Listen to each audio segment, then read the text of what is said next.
3 days have passed since Milby High School sophomore Sergio Rodriguez lost his life while trying to get to school. Sergio was hit by a train while crossing the railroad tracks, but his struggle to get to class safely is not a unique one. KPRC2's Joyce Addison spoke with a former HISD educator who says this tragedy was his worst fear, really, and his worst nightmare when he worked in the district. Joy?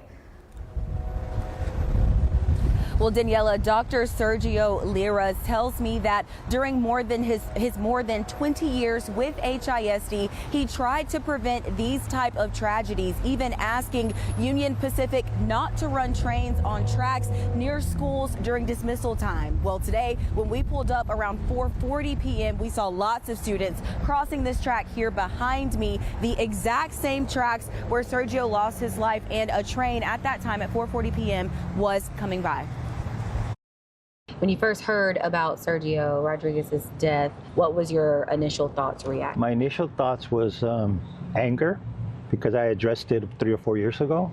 Dr. Sergio Lira is a retired HISD educator. He worked in the district for nearly 20 years, starting as a teacher, then moving into roles as an administrator and principal. He worked at several HISD schools and said students complained to him daily about the railroad tracks.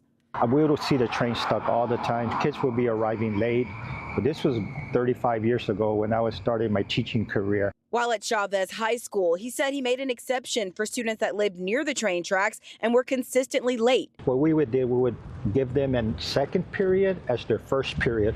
But in 2021, he says he reached his breaking point. A parent showed him video of students crawling underneath a stalled train to get to school after waiting for 30 minutes. Dr. Lira says he personally wrote a letter to Union Pacific asking for immediate change. Their head PR specialist, senior specialist, sent me back an email. He says, I appreciate your concern. I'll look into it and we'll get back with you.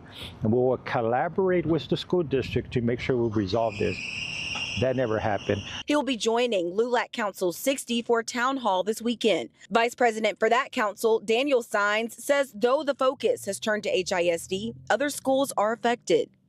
Yes, we have a plethora of charter schools that sit across these lines. There's KIPP there in the East End. I know there's a few in the Heights and the North Side where you have KIPP, Yes Prep, IDEA, other charter schools. So a lot of students are affected by this, not just HISD.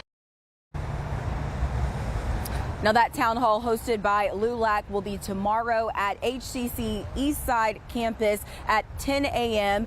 Several community members and senators, also Union Pacific, have confirmed that they will be attending. LULAC invites community members, including our viewers, that have any concerns about HISD students commuting to school to attend that meeting at Milby High School. Joy Addison, KPRC 2 News. Joy, thank you.